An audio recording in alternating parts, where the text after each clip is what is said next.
Welcome to the Agrawal classes. I am Ajit Agrawal. Today we will study how to read the steam table.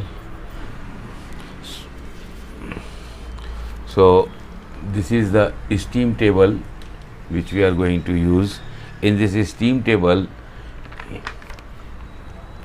you are having 4 number of tables. The table number 1 contains the properties of saturated steam as temperature base. So in the table number 1, the first column is of a saturation temperature. In the second column, a corresponding saturation pressure is given. Then the specific volume in meter cube per kg, it is the volume of the saturated liquid at this temperature, or you can say at this pressure, and this is the volume of the saturated vapor.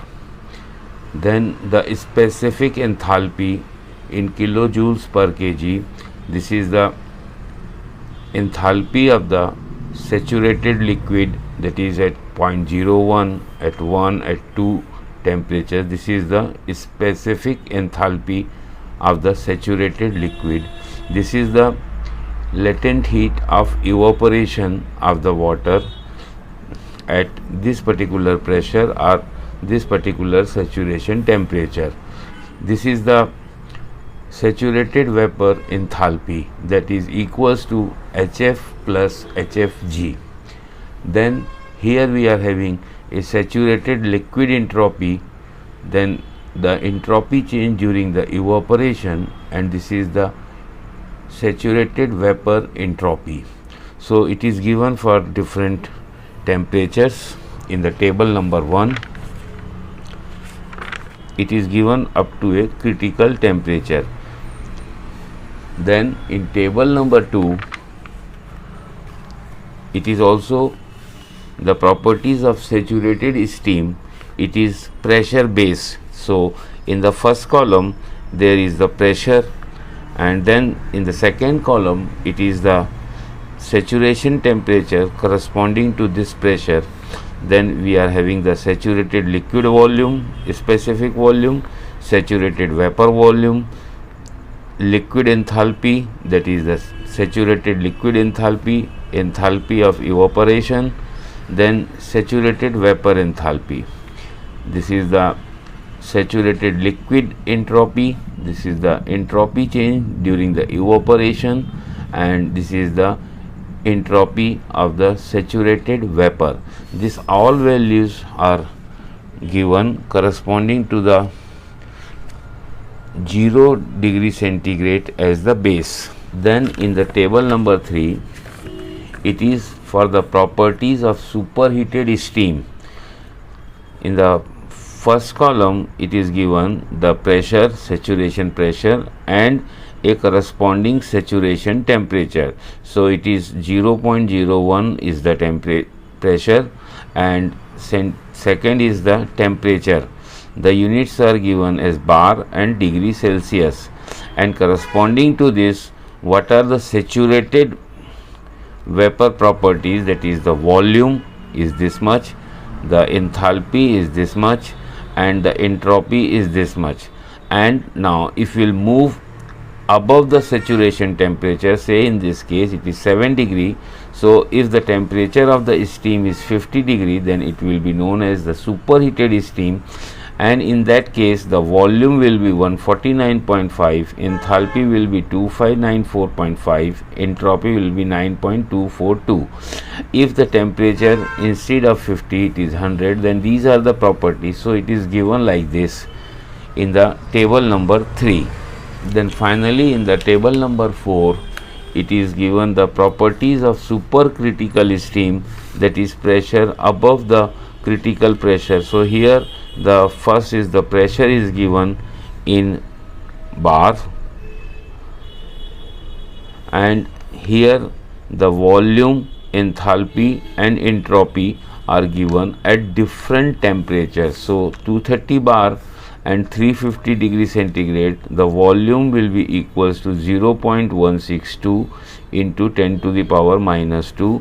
Enthalpy will be 1632.8, entropy will be 3.137. Like that it is given for the different pressures and different temperatures. So this is all about the steam table.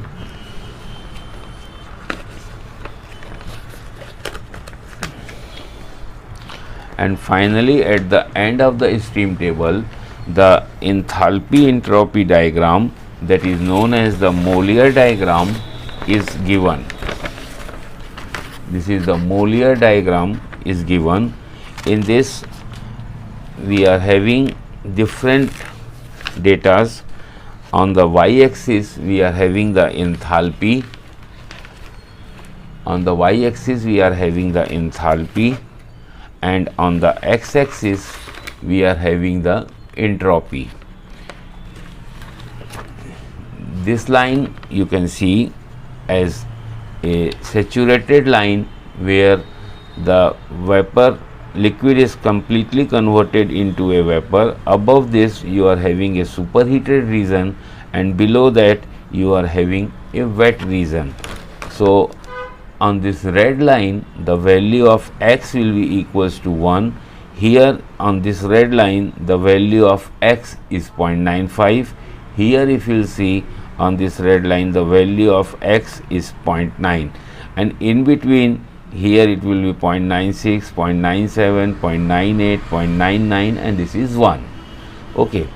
Then these black lines you are seeing, dark black lines, they are the constant pressure lines, and on that it is the pressure is written here.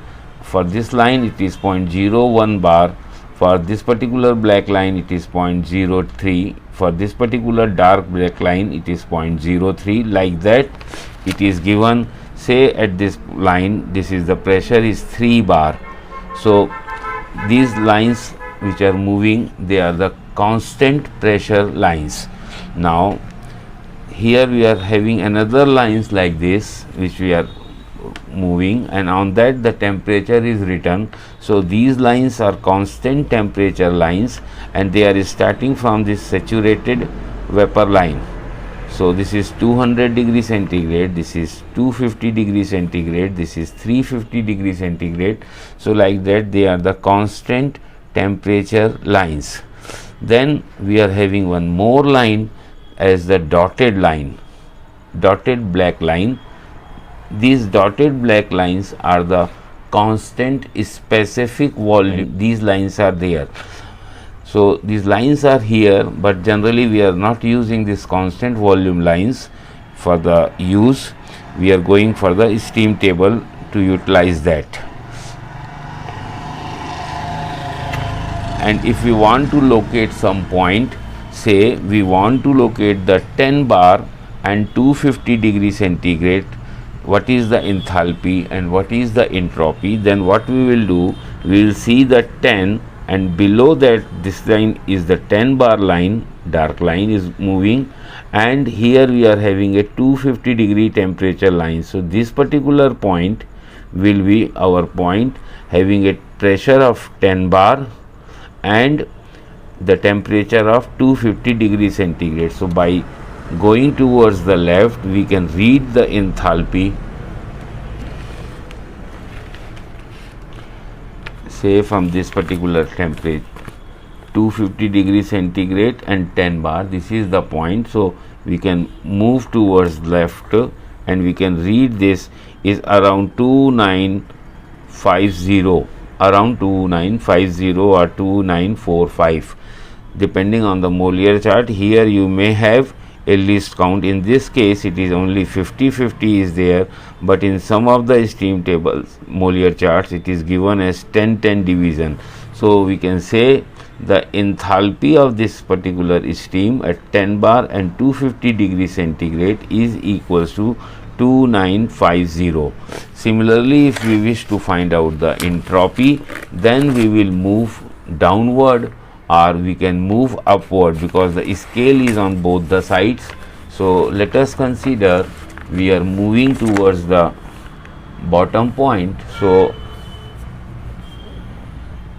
I am taking this line here. So this is the line which I am getting, and further I am shifting it upward, and by reading this on this y axis I can say the entropy is coming at this particular point. So it is 6.5 and this is 7. So 6.6, 6.6, 6.7, 6.8, 6.9. So at that particular pressure and temperature, the entropy is 6.9 kilojoules per kg Kelvin. So this way we can use the Mollier chart to find out the enthalpy and entropy for the given condition.